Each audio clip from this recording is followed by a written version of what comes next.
Bonjour à tous, bienvenue sur Investir en crypto, j'espère que vous allez bien. Dans cette vidéo, je vais vous parler de la crypto-monnaie Bitcoin et de plusieurs choses très intéressantes et pertinentes à regarder. Je vous montrerai dans cette vidéo le long-short ratio qui a très bien changé suite au fait qu'on ait atterri pile sur la ligne de coup de notre W. Ce que j'entends par W, c'est celui qu'on voit ici en 4 heures, on peut même le voir en weekly. Donc la ligne de coup est représentée ici par cette résistance en jaune. Par la même occasion, je vous montrerai le S&P 500 qui a cassé sa résistance, qui montrait clairement la tendance baissière de celui-ci. Je vous montrerai également l'USDT dominance, le stablecoin sur lequel nous avons le plus de capitalisation boursière, où nous sommes en train de réintégrer l'énorme support que l'on avait. Regardez en weekly, c'était depuis le 8 novembre qu'on avait commencé ce support. On a commencé tout doucement à le casser et pourtant, ce qu'on peut remarquer, c'est qu'on est tout doucement en train de remonter. Pourquoi pas une clôture weekly juste au-dessus du support. Également, je vous montrerai un petit article sur Bruno Le Maire qui fait le lien entre les crypto-monnaies et sanctions en Russie. Et puis, je vous montrerai également le graphique du rouble qui a bien pris cher. Pour ceux qui ne me connaissent pas, moi, c'est Rémi. Ici, on apprend à investir dans les crypto-monnaies et devenir rentable sur ce marché. Donc, dans un premier temps, ce que je souhaite vous montrer, c'est le graphique sur le long-short ratio. Juste, ah oui aussi, à la fin de cette vidéo, je vous donnerai mon scénario sur le court terme et moyen terme de ce vers quoi on pourrait voir le graphique du Bitcoin faire dans les jours à venir. Déjà, je vois quelque chose de super intéressant, c'est que vous voyez là on est en daily, on a eu un croisement au niveau du long et du short, ce qui indique qu'il y avait une majorité de personnes qui étaient en train de vendre le marché, ce qui a donc provoqué la poussée du Bitcoin vers les 44 000 $. Aujourd'hui, ce qu'on peut voir en une unité de temps un petit peu plus court terme, si je me mets en 1 heure, c'est que on est repassé ici dans le vert. Il y a plus de personnes qui sont en train d'acheter le Bitcoin que de le vendre. Et ça, c'est un très bon signe sur le court terme. Pourquoi ? Tout simplement parce que on risque fort probablement de revenir jeter un coup d'œil aux 40 000 $. Alors quand je parle de bonnes nouvelles, je parle des personnes qui ont loupé le train ou pour les personnes qui souhaitent réaliser un short sur le très court terme. Par rapport à ça, qu'est-ce qui justifie le fait qu'on pourrait aller chercher la zone des 40 000 $? Eh ben on va y venir à l'instant. C'est que tout simplement, en plus du long short ratio qui nous montre qu'il y a une majorité d'acheteurs et donc on pourrait probablement partir à la baisse, c'est qu'on a le max pain price aux 40 000 $. L'expiration des options se fait dès demain, ce qui indique que le prix pourrait fortement revenir sur la zone des 40 000 $. Rappelez-vous, que s'était-il passé lorsque l'expiration du Bitcoin était située autour des 38 000 $, tandis que nous étions aux 34 700 $. C'était le 25 février. Regardez bien la date. Ici, nous sommes le 24 février. On est situé aux 34 500 $. Et à partir du 25 février à minuit, comme par magie, nous nous situons avec perfection sur la zone des 38 000 $. Alors, est-ce que c'est un hasard ? Perso, je ne crois pas. Et c'est la raison pour laquelle je vous dis que pour moi, le Bitcoin sur le très court terme va partir, aller chercher la zone des 40 000 $. Alors, il y a plusieurs raisons à ça et je vais vous le montrer à travers cette vidéo. Vous voyez également qu'au niveau du Fear and Greed Index, on est en train de rechuter, comme on avait pu le faire ici, des 43 000 $ jusqu'aux 40 000 $, ce qui pourrait fortement montrer une intention baissière sur le court terme. Donc, ce qui pourrait encore une fois renforcer la target des 40 000 $ à aller chercher pour aujourd'hui. Au niveau des articles, voilà le seul que j'ai à vous montrer aujourd'hui, c'est Bruno Le Maire qui donc fait le lien entre les crypto-monnaies et les sanctions à donner à la Russie. Il nous dit « Nous veillerons à ce que les crypto-monnaies ne servent pas à contourner les sanctions ». Ben oui, parce que regardez le rouble, il a complètement chuté. On est contre le dollar, il était de 0,013 $ le 6 février 2022 et là, il a chuté au 0,0086 $. Donc c'est affolant. Maintenant, on risque fortement de voir ce prix s'affaisser encore plus dans les semaines à venir si Poutine nous annonce encore la continuité de sa guerre en Ukraine, ce qui n'est pas beau du tout. On pourrait comprendre le fait que les Russes souhaitent mettre leur rouble dans un investissement en crypto-monnaie pour qu'ils se protègent de ce crash. Donc vous voyez sur le court terme, au niveau du Bitcoin, on voit clairement en 30 minutes une distribution qui est en train de s'effectuer. Nous avons énormément de liquidités là également et encore une fois ici également. Donc ces liquidités de short seront à aller chercher. On le fera fort probablement dans les jours à venir. C'est la raison pour laquelle je vous ai sorti 2 vidéos. Une dans laquelle où je vous ai parlé d'une potentielle correction sur Bitcoin à très court terme avant le 4 mars et dans une deuxième vidéo où la potentielle target à la hausse, ce serait les 55 000 $. Je vais y revenir et je vous expliquerai mon scénario que j'ai en tête. Donc déjà, par rapport au S&P 500, ce qui pourrait potentiellement emmener le Bitcoin à la baisse sur le court terme, c'est qu'ici, on a cassé notre belle résistance qui avait été touchée plusieurs fois dans le passé. Et souvent, ce qui se passe, c'est que dès lors que l'on perce une zone de support ou de résistance et que l'on n'a pas rebondi avant dessus, on a tendance à le faire après. Donc ça, c'est ce qui pourrait potentiellement justifier la baisse de notre crypto-monnaie Bitcoin. D'ailleurs, j'ai envie de vous dire que par la même occasion, résistance ou pas résistance, ici, on a fait une ascension plutôt conséquente, ce qui fait qu'on aurait une légère correction à réaliser avant de partir plus haut. Donc voilà ce que je pense sur le S&P 500 qui donc aura un impact sur les crypto-monnaies. Au niveau de l'USDT dominance, ce que j'avais à vous montrer, c'est que vous voyez, on a un gros support qui a été utilisé, je crois, plus de 12 fois, donc c'est énorme. Maintenant, on voit qu'on avait clôturé un petit peu au-dessus en daily et je vois qu'actuellement, on est en train de remonter. Donc sur le court terme, suite au fait que je vous annonce que le Bitcoin pourrait corriger, c'est ce que je crois fortement et fermement. Donc il y a de fortes probabilités à ce qu'on puisse remonter ici au niveau de l'USDT dominance. Maintenant, ne mettons pas de côté le fait qu'on puisse quand même casser cette zone de support dans les jours à venir si le Bitcoin est amené à partir aux 55 000 $. Maintenant, je vais continuer avec mon scénario baissier pour aujourd'hui sur le Bitcoin. Une autre raison qui me pousse à dire que le Bitcoin pourrait partir à la baisse, c'est que j'ai revu mes zones d'imbalance. La dernière fois, je l'avais mis en 4 heures, donc c'était une zone d'imbalance ici compris entre les 40 600 $ et les 38 700 $. Mais finalement, je n'avais pas assez dézoomé pour me rendre compte que cette zone d'imbalance, elle était aussi en daily, entre les 42 800 $ et les 39 880 $. Donc vous comprenez bien que si on doit combler cette zone d'imbalance, il faudrait qu'on aille aux 39 800 $.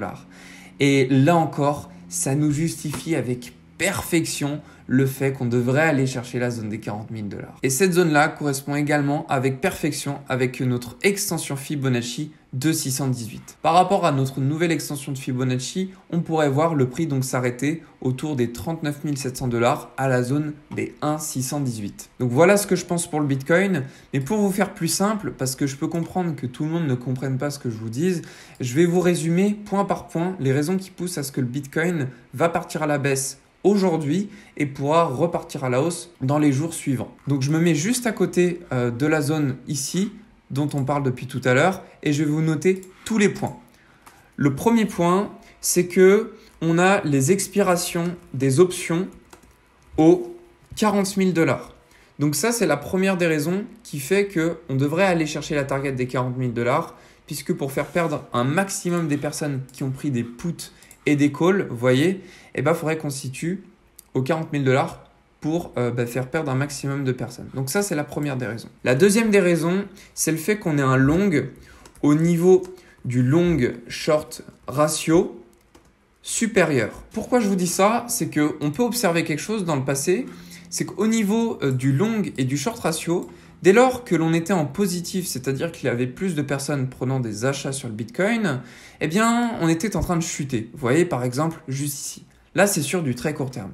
Mais si je reviens un petit peu plus sur du moyen terme, on va se mettre en un jour. Vous pouvez voir que le prix du Bitcoin, vous voyez ici, entre juillet 2021 et octobre 2021, on est monté parce qu'il y avait quasiment plus de vendeurs que d'acheteurs. Et ici, entre novembre 2021 et janvier 2022, on avait plus d'acheteurs dans la globalité. De ce fait, on est parti à la baisse. Comme sur le court terme, et là je parle bien d'aujourd'hui, c'est super important de retenir, on a une majorité d'acheteurs, donc ce qui pourrait emmener le Bitcoin à partir à la baisse. Alors bien évidemment, cette majorité n'est pas très prononcée, c'est une raison quand même à noter. La troisième raison qui pousse le Bitcoin à partir à la baisse, c'est, vous voyez, cette zone d'imbalance qu'on a juste ici, que je vous ai montré en daily. Donc cette zone d'imbalance, elle est à combler jusqu'au 39 800 $. La quatrième des raisons, c'est le fait qu'au niveau du S&P 500, on aurait un potentiel rebond à réaliser sur la résistance que l'on a cassée hier. Donc rebond SP500 sur résistance. Du coup, ça devient un support. Donc en soi, le rebond sur le S&P 500, Moi, je vais vous dire ce que je pense. Je vois ça plutôt comme une excuse que le Bitcoin est reparti aux 40 000 $. On pourrait dire « Ah, mais c'est vrai, le Bitcoin est parti aux 40 000 $ parce que le S&P 500 est reparti à la baisse. » Pour moi, c'est une vraie excuse parce que la réalité, la première des raisons, celle que je vous ai notée, c'est parce qu'on a l'expiration des options, le max pain price aux 40 000 $. C'est ça qui, pour moi, nous justifie un Bitcoin qui pourra aller chercher cette target. Et puis, encore une fois, je vous le remontre. Qu'est-ce qui s'était passé le 24 février au 25 février? Expiration des options, on devait avoir plus de 30 000 positions. Eh ben, le Bitcoin, il nous a fait un plus 10%. Bitcoin, il s'en fiche. Lui, tout ce qu'il veut, c'est prendre là où il y a le plus d'argent, faire perdre un maximum de personnes. Après, maintenant, je peux vous faire une analyse un petit peu différente. Regardez, par exemple, là, on avait un canal haussier. Vous voyez, par exemple, ici, on avait un canal haussier. On l'a cassé. On est parti maintenant en canal baissier. On fait des points bas de plus en plus bas, des points hauts de plus en plus bas. Et également, qu'est-ce qu'on peut voir? On peut voir que ici, on a 1, 2, 3, 4 mèches qui nous montre un équalo. Un équalo, c'est un endroit sur lequel il y a eu beaucoup de personnes prenant des positions acheteuses. Donc, on a tout intérêt à prendre ces liquidités, juste ici, aux 42 700 $. Et puis, je vais revenir ici pour vous noter une cinquième raison, en dehors de ce que je vous ai parlé avec les tendances haussières et baissières sur le court terme, c'est le gap sur le CME, contrat à terme du Bitcoin, aux 42 000 $. Donc là encore, une autre raison qui nous montre que le Bitcoin devrait repartir à la baisse. Vous voyez, le Bitcoin sur le contrat à terme nous a fait un joli gap en daily. Ce gap-là doit être comblé. Il a fait plus de 2%. On devrait aller chercher ce gap daily fort probablement ce soir puisque nous avons la clôture, l'expiration du max pain price. Pour le moment, dès lors que l'on n'a pas été chercher aujourd'hui ou demain peut-être, mais bon, vu le max pain price qu'on a là, je pense que le mouvement se fera aujourd'hui. Et de toute façon, je pense qu'on devrait aller chercher cette zone-là des 42 000 $ au minimum avant de partir aux 55 000 $. Là, toutes les liquidités qu'on a ici, aujourd'hui, au vu de l'accumulation qu'on a réalisée ici sur la zone des 44 000 $, voilà ce que je vois. Nous allons partir ici sur la zone des 42 000 $ au minimum. Si on doit aller plus loin, ce sera les 40 000 $. On remonte ici jusqu'à la zone des 47 000 $. Vous voyez, pour prendre les liquidités juste ici. Et à ce moment-là, il y aurait une autre analyse sur le court terme à réaliser. Mais je vais quand même pousser plus loin parce que c'est toujours intéressant, passionnant, je trouve, d'aller plus loin dans les prédictions, même si elles tendent à changer puisque l'humeur et le sentiment du marché n'est jamais le même chaque jour.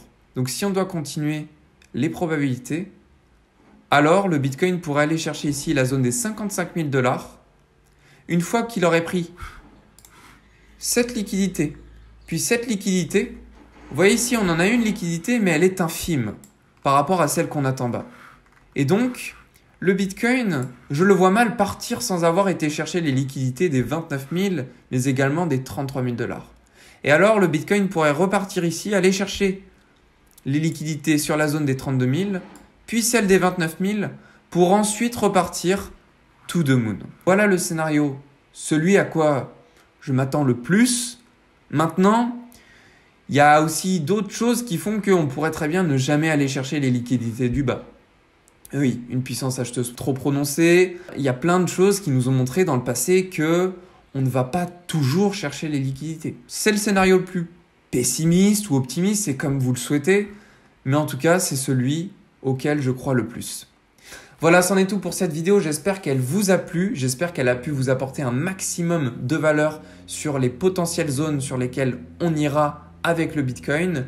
Je vous souhaite à tous une très belle journée. Prenez soin de vous et on se retrouve dans la prochaine vidéo.